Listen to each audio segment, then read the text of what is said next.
My dear friends, welcome in revision chemistry classes. तो आज की क्लास में हम लोग पढ़ेंगे हिमांक में अवनमन।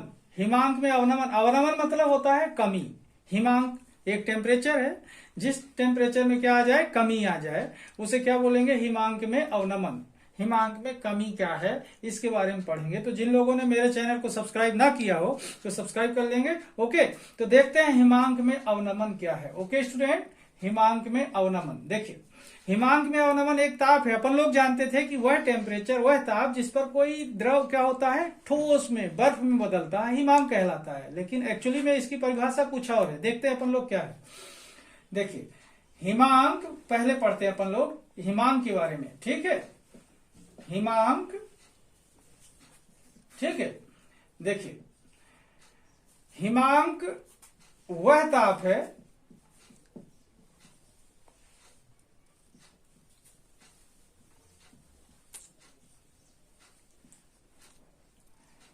जिस पर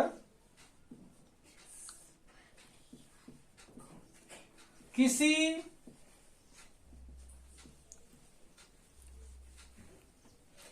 पदार्थ के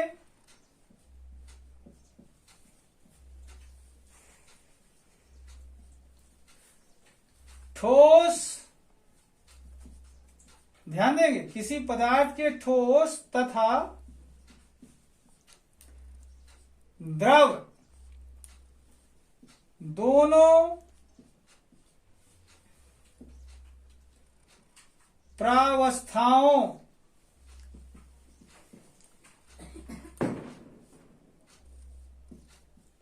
का वाष्प दाब। ध्यान देंगे, हिमांक वह ताप है जिस पर किसी द्रव के, ध्यान देंगे, हिमांक वह ताप है जिस पर किसी पदार्थ के ठोस तथा द्रव दोनों प्रावस्थाओं का वाष्प दाब, किसकी बात कर रहे हैं, वाष्प दाब बराबर होता है।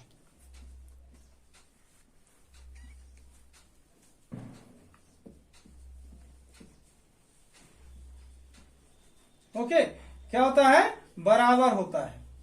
एक बार फिर से देखें, हिमांक वह ताप है जिस पर किसी पदार्थ के ठोस तथा द्रव दोनों प्रावस्थाओं का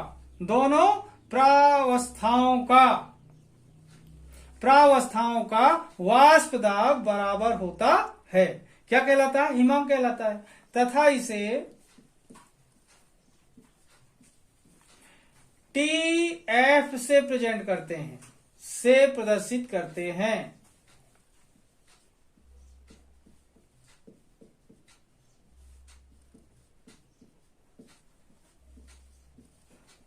ओके, तो अब देखते हैं, ये तो हिमांक में अवनमन का क्वेश्चन चल रहा है, लेकिन मैंने आपको डेफिनेशन किसकी बताई, यहां पर किसकी बताया है, हिमांक क्या है, हिमांक क्या है। अब देखते हैं हिमांक में अवनमन क्या है आगे। ओके,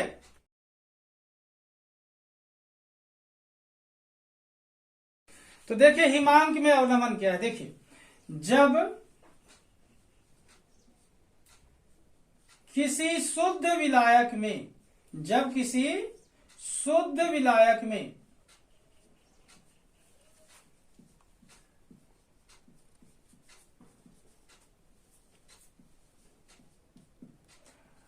अवाष्पशील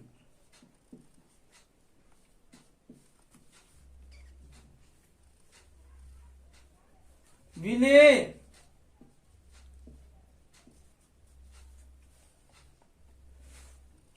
पदार्थ मिला दिया जाता है तो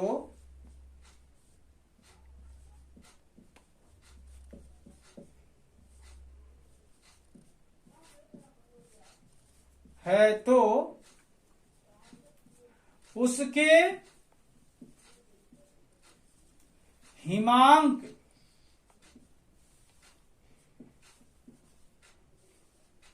में कमी आ जाती है।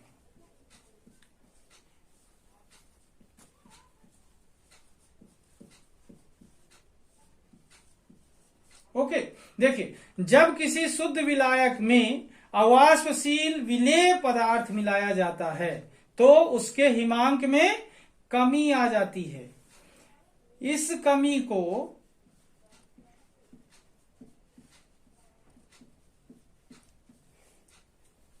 हिमांक में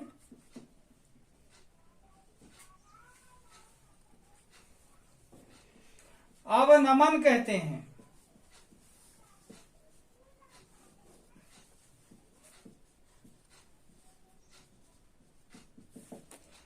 इस कमी को क्या कहते हैं? इस कमी को हिमांक में अवनमन कहते हैं तथा इसे डेल टी एफ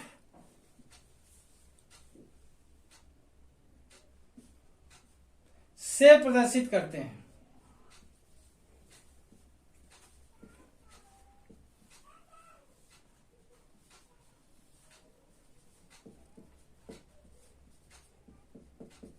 एक बार फिर से देखिए, जब किसी शुद्ध विलायक में अवाष्पशील विलेय पदार्थ मिलाया जाता है तो उसके हिमांक में कमी आ जाती है। इस कमी को हिमांक में अवनमन कहते हैं तथा इसे डेल टी एफ से प्रदर्शित करते हैं। अब देखते हैं इसका ग्राफ, कैसे ग्राफ के माध्यम से हिमांक में अवनमन को प्रदर्शित कर सकते हैं। ओके,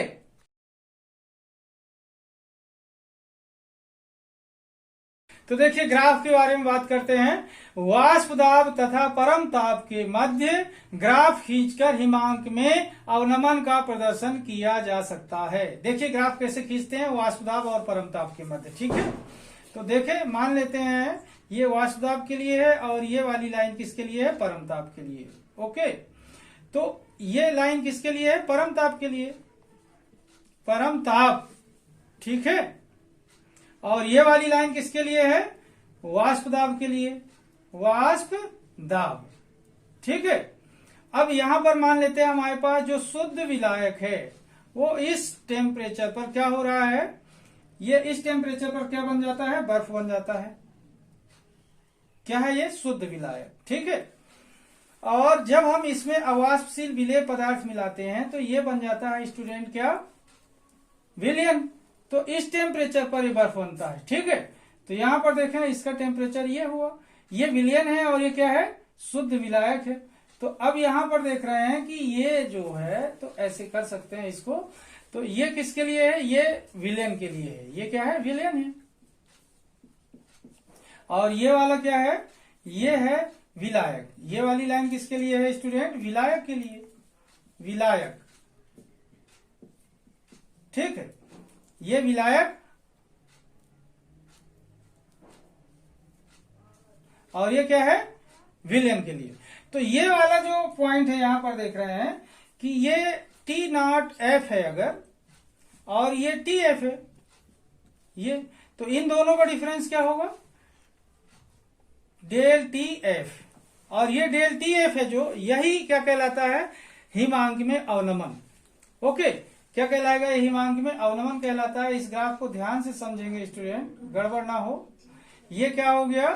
विलायक के लिए है, तो विलायक का क्या होता है? कम होता है। यहाँ पर देखें ये विलायक है और ये विलयन है, तो विलयन का क्वथनांक क्या हो गया? यहाँ पर देखें ये बहुत कम हो गया इससे, तो ये शुद्ध विलायक का है, विलायक का है तो ज्यादा है, और विलयन का है, जब अवाष्पशील विलेय पदार्थ मिला दिए तो क्या हो गया? ये कम हो गया। ओके, तो कम होने पर क्या कहलाया? अवनमन कहलाता है। ठीक है, अब देखते हैं आगे इस ग्राफ के माध्यम से हम क्या बता सकते हैं। ओके, इस ग्राफ से स्पष्ट है कि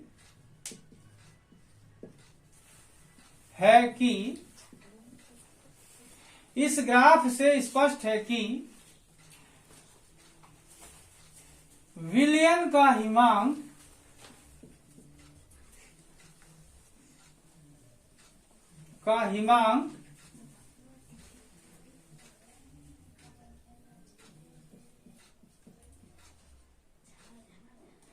विलायक के हिमांक से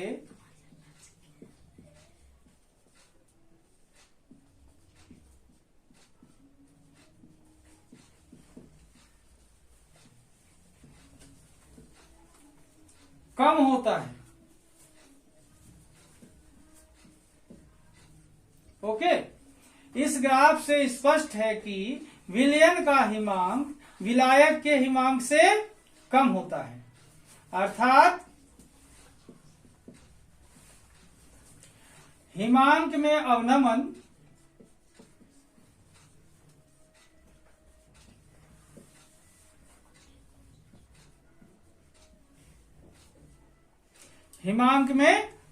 ध्यान देंगे, हिमांक में अवनमन डेल टी एफ है। देखेंगे हिमांक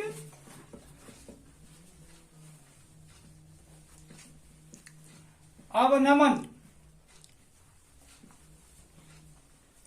del T F equal to क्या होगा स्टूडेंट, यहां पर देखेंगे del T F equal to क्या लिख सकते हैं, इस ग्राफ के माध्यम से यहां पर देखा जाए तो क्या बन सकता है, यहां पर देखिए T not F minus T F. Okay, ये तो ये जो अपन को फार्मूला मिला ये ग्राफ के माध्यम से मिला, और इस फार्मूले की हेल्प से हम क्या कर सकते हैं, हिमांक में अवनमन फाइंड कर सकते हैं, अगर हमको इन दो में से कोई एक हिमांक दिया हो तो। ठीक है, अब देखते हैं हिमांक में अवनमन का अगला हेडिंग क्या होता है, क्वेश्चन जो होगा। ओके,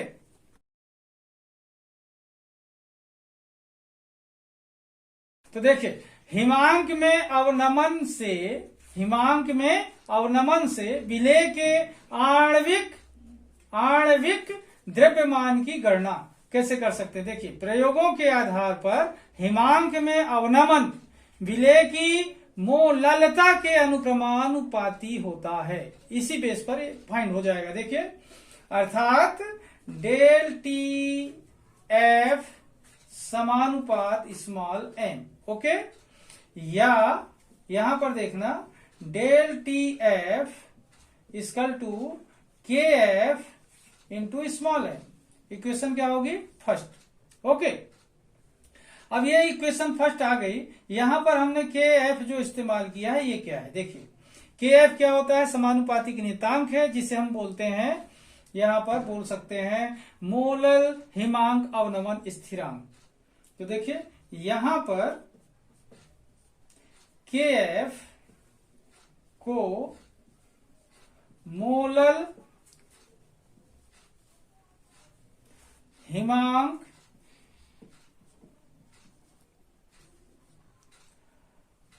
अवनमन स्थिरांक कहते हैं।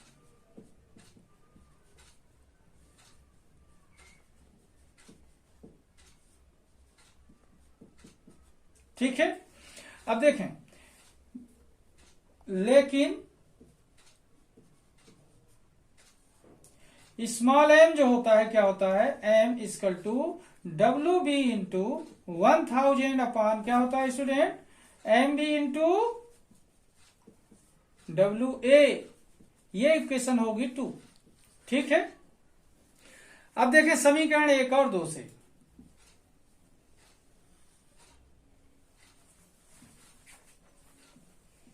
एक और 2 से।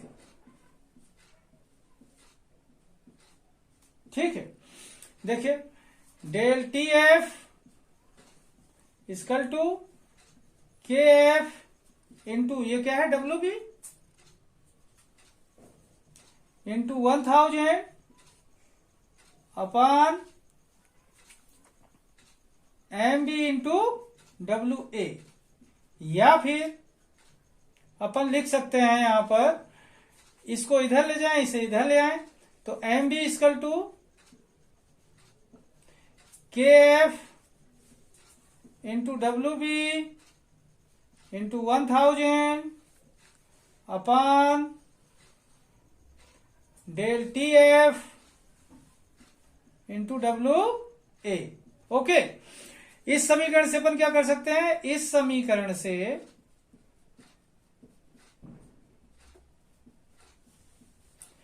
विलेय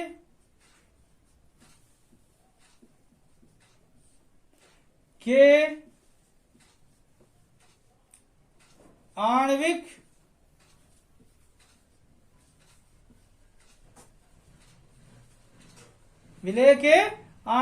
द्रव्यमान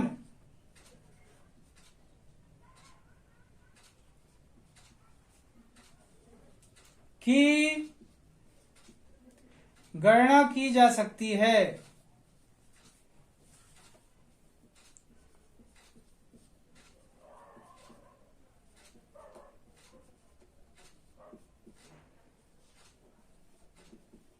ओके, तो देखिए एक बार फिर से, हिमांक में अवनमन से विलेय के आणविक द्रव्यमान की गणना, अपने आप में ये क्वेश्चन है हिमांक में अवनमन से, ठीक है, ध्यान रखेंगे।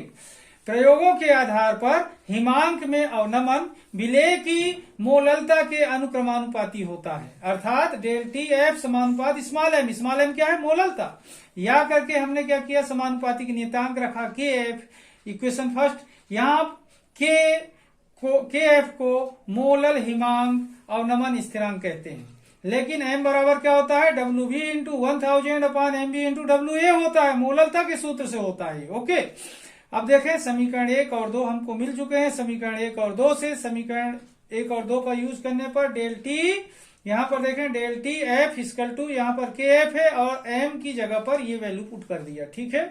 तो हमको क्या मिल रहा है, ये इक्वेशन मिल रहा है। फिर हमने इसे एम बी को इंटरचेंज किया, तो यहाँ पर क्या हुआ, M B equal to K F into W B into 1000 upon del T F into W A. इस समीकरण से विलेय की, इस समीकरण से देखें, इस समीकरण से विलेय के आणविक द्रव्यमान की गणना की जा सकती है। ओके, तो आज का वीडियो मैं यहीं पर समाप्त करूंगा। जिन लोगों ने मेरे चैनल को सब्सक्राइब ना किया हो तो सब्सक्राइब कर लेंगे। तब तक के लिए धन्यवाद, जय।